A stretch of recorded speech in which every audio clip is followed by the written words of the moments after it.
Hi folks, today the Inishowen guide is in Malin Head, Ireland's most northerly point. Just to have a look at these absolutely amazing, fantastic views.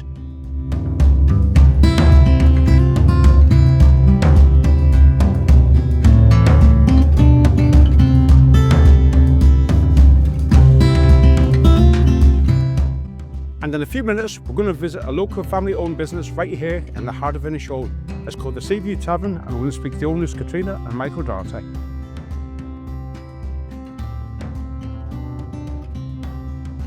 Well, today folks, we're here in the Seaview Tavern with Catriona and Michael Doherty, who are the owners of this absolutely beautiful, fantastic place. For anyone who hasn't here before, can you tell us a little bit about the Seaview Tavern and how it all started? Yeah, sure. In 1973, August the 23rd of that year, we took over this. My mother and father purchased the Seaview Tavern, and that was the first start of many renovations and improvements over the years. My mother and father worked in America, and we came here when I was 12, so we've been here for over 5 decades. When they came here first, they had no experience of working in a bar, so the owner at the time was a man called Barney Grant, and they asked him would he build a house and help them run the place, and he says no, once is enough to leave a place. I'm not going to leave it every night. It would break my heart. So anyway, he left, and he was gone about 10 minutes, and then he came back. And the door opened, and my mother was excited because she thought he had reconsidered and was going to help her run the place. But no, he said, "Excuse me, Mrs. Doherty, can I go upstairs? I've forgotten something." And they used to have a pillow in those days on the bed. It was 5 foot long. It was called a bolster. And he came back down the stairs with that packed with money, £500,000. Barney was one of the wealthiest men probably in Ireland at the time. He controlled the Dublin stock market. If he bought your company when the stock market first started, if he bought your company, you went up, and if you sold the company, sold your shares, his shares, the company went down at the price. He was a very wealthy individual, as I said, but he also he used to give the local farmers and fishermen, if they had a boat, he would give them the net and give them credit, if you like. But he would take a share for that. So he was the end user, if you like. He was the only person actually making money. The fishermen were basically trading the fish, and Barney would package them and ship them to Derry and Belfast. And the same went for the farmers. He took their eggs and packed them and sent them to the cities. Barney was very entrepreneurial, and he always wanted to go to the States, but he never got a chance to do that. But he was very wealthy and very good, supportive of the whole area. So we tried to continue his visions, if you like, as well here. That's absolutely an amazing story. I've been out here so many times having nights out, covering events, and also having a meal with the family, and I often wondered about the history of this place. That's absolutely fantastic to hear that kind of story and that community spirit. And you're still doing the same here. You've got the accommodation, you've got a post office, you've got a shop, you have different music events on here the weekends, and that's you're definitely well involved with the community, and that's absolutely fantastic to see that tradition being carried on there. And we're very proud of that. You know, we're proud that my wife and I, especially Catriona, she's the backbone of the place, to be honest. And you know, we're very proud that we're able to, during the summertime, we had up to 50 staff here, and all local, or nearly all local. And we're very glad to be able to do that. We have brilliant staff. They're great girls, and and boys. Don't leave the men out. Yeah. Well, they all, when they come in, they're green and they're scared, and they're very introverted. And as I say, in 6 months' time, they've changed a lot. Like, and just by mingling with their work colleagues and mingling with people, and we've had more than I couldn't tell you the amount of recommendations and amount of comments that we've had about the staff. And we're very proud that we're able to give back. And I had a father come up to me one time and he thanked me for giving his daughter a job.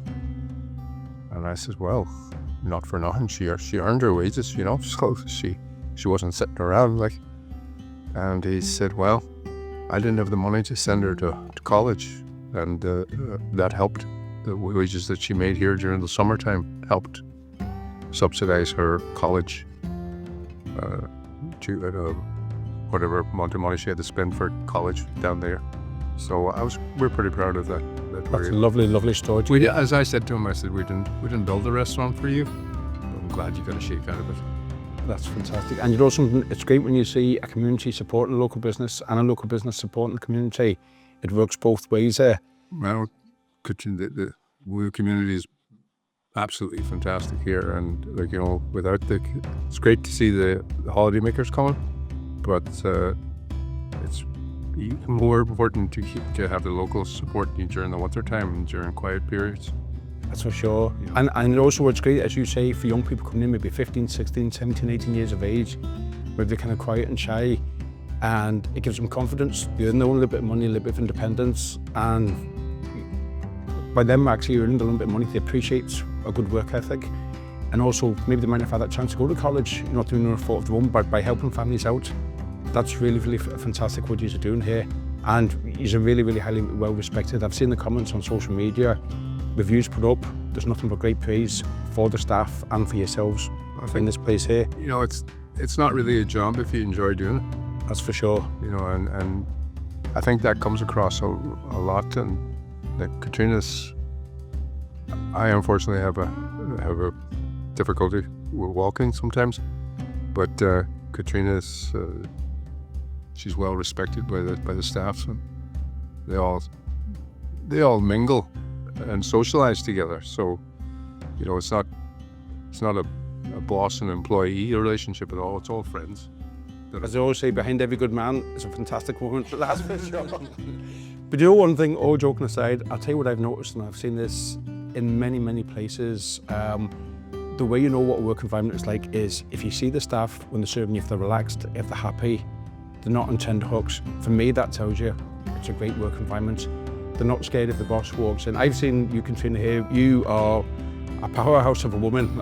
Every time I come out here, you are in the bar, you're looking after customers, you're in and out the kitchen, you're looking after taking orders. The staff feel really at ease. They don't feel scared or here's the boss coming. They generally do feel like a family, you know, and that's something you can't hide or pretend or, you know, that's really, really good to see. And listen, it comes in the customer service too. You see the staff come out here, a big smile on their face, they're happy, they're pleasant. That is really, you couldn't pay for it like that. No, that actually was said to us by a tour operator from Belfast, and they said that they didn't want to sound biased, but they were amazed that we had all local staff and maybe not so many people from outside of the area, and that how relaxed the girls were, how happy they were. And she's a tour operator, so we'll take her word for it. And I haven't actually told you this before, so I'm going to spring this on you here now. This wasn't planned, but I know a lot of the local people that are working here, the mummies and daddies, from doing work for their families, photo shoots and that, and they have nothing but the highest respect and praise for you, giving employment to the kids. They've always said you're absolutely fantastic. I'm sorry for making you blush, Catriona, but generally they have really the greatest respect for you. I didn't want to say that, I just wanted to spring it on you. That's nice. But they have said that. Malin Head is famous. It's an absolutely beautiful, amazing place. It's fantastic when the weather's beautiful. It's got its own beauty when it's stormy and rough. What do you think makes this place unique, right up here at the very, very top of Ireland? Well, without doubt, the views are spectacular. I mean, everywhere. I mean, where could you go in the world and see 6 islands off the coast, Scotland in the background in the morning, a harbour, and a lighthouse, all in the one shot. That's right, and the Northern Lights, if you're lucky. And as the well. Northern Lights, and it's at different times of the year, yeah. But like just even any day you get up, those can all be encompassed in one photograph. That's right. There's if you get up early enough, you'll see Scotland because it's silhouetted with the sun coming up in the east. It's beautiful to live here. It's even more beautiful in some ways when the weather's rough. I always think that it has its own unique beauty when you get them big crashing waves and it's stormy. I think it's amazing. Yeah.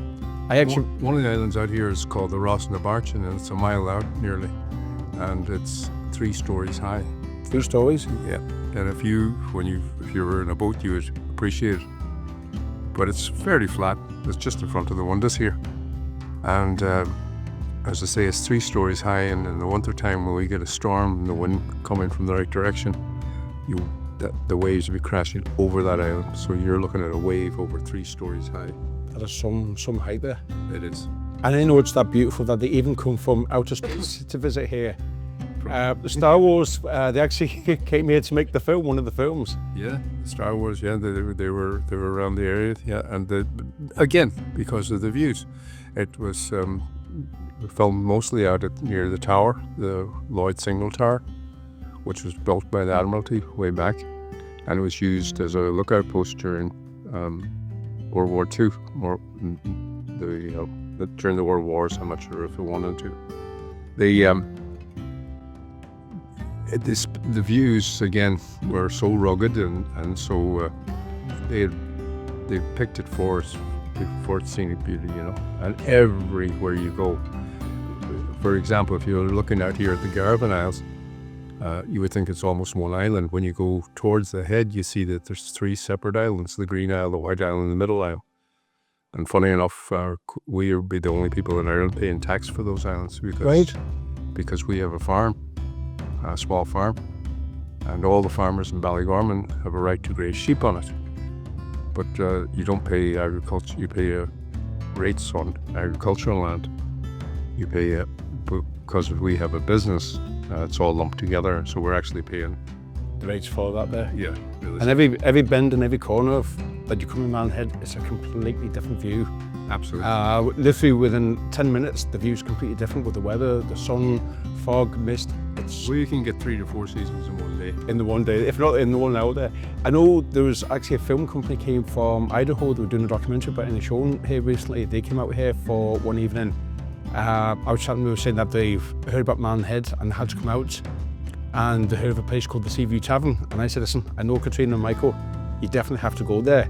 So I think that was about maybe 3 or 4 weeks ago they came. They stayed in a camper van, They stayed in a camper van. No, they were. And then we have a big connection. I mean, obviously I was back and forth to the States over in construction, and ended up being the head of construction for a company down in the World Financial Centre. But, even going back into Pat Doherty's time in Shireland when he had the O'Doherty's Keep, if you see there's a shield back here. It was actually made by a man called Bill Doherty in Pennsylvania. And he gave it to Pat for safekeeping since before Pat passed away. And Pat gave it to me as being the most Northerly Doherty in Ireland business. So, and he called me up, the man, Bill Doherty, saying that he wanted the shield back because he thought I had it in my living room. And I said, no, it's in the restaurant. And when he heard that, he was happy that everybody was able to share in it.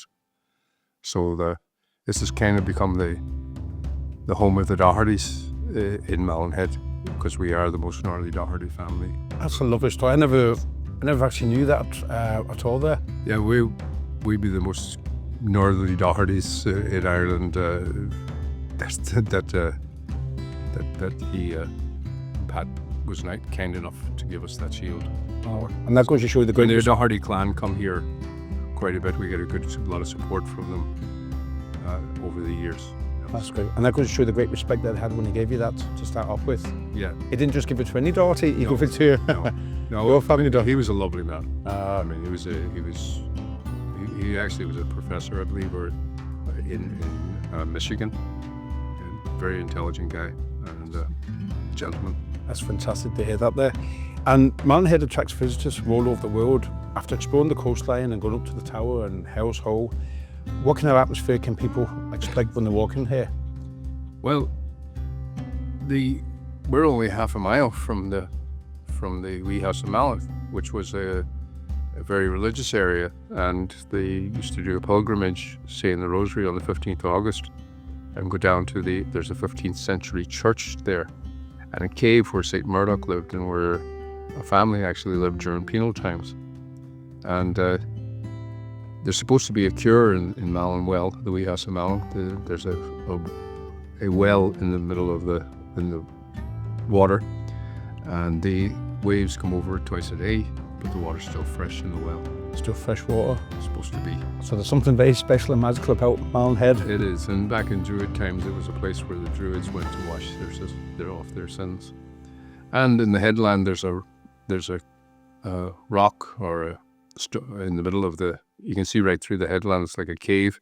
There's no bats or anything, but there's a rock in the center of it, and you can sit down and make a wish. It's kind of got the shape of your hips. That's absolutely fantastic. I love these kind of old stories about places like this here. Well, there's an old story with the islanders came off the island one time they wanted to say mass on the island. They came into the wee house of Malin and took the statue of the Virgin Mary out with them to the island. And on the way, a storm blew up, and they were busy saving their lives and saving the boat. But when they got to the island, the statue was gone. When they came back a week later, the statue was still in the church. So I always say we were the first place in Ireland to have moving statues. Moving statues. Ours swam. That's amazing. Katrina, I'm going to ask you this next question. I've been out here loads and loads of times over the years, having absolutely wonderful meals here with the family. For somebody that's not been here and they're coming for the first time, what would be the one dish or the one drink they would have to absolutely try? Your signature dish, or what would you recommend for them to try? Probably one of our crab dishes. Crab toes are very popular. I mean, and the crab is landed right at the pier that you're looking out at while you're eating. So the crab toes, the crab mornay, and the crab linguine. It is the most local dish you're going to get. So it has kind of become more signature dishes. Anything with the crab in it, but the crab toes and the crab mornay definitely. And is that close? The crabs can nearly walk over here themselves? I've just seen them being delivered there 2 minutes ago, actually. So when the chef comes in now, he'll be starting to cook those. You're literally chatting. It's only literally a couple of 100 yards. Yes. It couldn't be. Yeah, you can see the boat coming in. You know. Something there. We don't even put lobster on the menu because you have to pre-order it with us, so I can tell the boats to bring us lobster. To bring it in there? Yeah. So that's as fresh as you're going to get. That's Definitely not there. And I know we kind of touched this before, but how important is for the local community and for the tourism that you have here? I think we're kind of like a centre area. Like we provide that. We have the shop, we have the food, we have a bit of entertainment, we have post office. Like you're kind of like a hub that kind of provides services to the locals. Petrol station. And our employment. That's right. And how many bedrooms have you got here for? We have 3 bedrooms. 3 bedrooms here. Hope to expand on that soon. We've got planning permission. Just Brilliant. So big bright plans for the future. but the 3 bedrooms are steady, but they're just not enough. That's great. And you also allow camper vans, people to come here and camp up as well? We do, yes. We have the yard when it's dry, when it's wet, and we also have the field when it's drier weather. And we've had a few camper van gatherings. So we have where they've kind of organised, their camper van groups have organised, and we've put on a bit of music for them and had great entertainment for the weekends. And talking about music, which is people just pop in and come in and talk about music. I know a couple of years ago there was a friend of mine here, Sean Derry. He had the big famous Sean Fest. Sean Fest, yes. That was the Broco Records. The field at the back of this place here was absolutely packed with tents and camper vans. It was a lovely weekend, I think, weather-wise as well. The weather was absolutely fantastic. I know Sean for years and years, and I actually found out about 2 years ago, me and Sean's actually far out related. Oh, really? Didn't actually know that until about maybe 3 or 4 years ago there. But that was absolutely packed. I know, looking on different Facebook groups here for camper vans and that, the one place that everybody mentions to come is Donegal, Malin Head and the Seaview Tavern for parking up here for the night there, and for the meals and the bar and the restaurant, and you have a filling station you've basically got everything here. It's a one-stop shop. We don't have any facilities yet, but we're hoping to have those very shortly. So That's brilliant. That's showers and toilets. We let the people that are camping. Sorry, we let the people that are camping our motorhomes. We let them use our facilities, so that we don't make any stipulation on them, so they can they're basically public toilets. That's great. And I tell them to go ahead and brush their teeth in the morning if they want or whatever. People that appreciate it. And the other good thing too is if people come here once, and I've always said this about Inishowen will sell itself. It doesn't matter what the weather's like, if it's stormy, if it's beautiful sunny weather, people come here, they get out, feet in the ground, walk about the place, smell the fresh air. They're our best salespeople. Definitely. Yeah, without a doubt. The and Malin Head is just, it's beautiful. I mean, it's rough at times, but there's a beauty in that as well. Without a doubt there. Yeah, there is. So. 100% there. And couple staying here this weekend, and sorry, we had a couple staying here this weekend, and her name's Brenda, and she said, as soon as I come over the border, I feel like a weight's been lifted over my shoulder. When I come to Malin Head there, I just feel like I chill out. That is just lovely to hear that there. If you're in the city all the time, no matter what city it is, there is a hidden pressure on you all the time. Because I live in New York and I know what it's like. There is. And you don't realise it until you get away from it. Kind of creeps up on top of you without you knowing. Somebody said it's like cocaine. You know it's bad for you, but you want more of it. So you're always running around like a headless chicken. But then when you come to Malin Head, you realise there's another world out there. There is. A lot more peaceful and a lot less hassle. Without a doubt. Yeah, anybody coming from Dublin that we have, and from America and England and all over the world, and people from Paris, they just feel like they found Ireland. That phrase has been used an awful lot. They finally found Ireland when they come here. We were here a couple of years ago. I think you had a traditional music session on here. It was in the winter time, and we got chatting to this young girl. She'd be maybe early 30s, and she was playing the fiddle there. And she just sat watching the traditional music, but she didn't join in. We said, look, when you come in, you don't have to invite. You just take your fiddle out and join in. And she says she had a very stressful job in Dublin, and she just wanted to get away for the weekend. She just picked the top of the map, didn't know where she was going, in Malin Head, came up here, and she says, this is my first time here. And it was a real cold night, dirty old night there. But she says, I'm definitely coming back again. Yeah. And she said she couldn't believe how fantastic. And it's not as far away from Dublin as people think.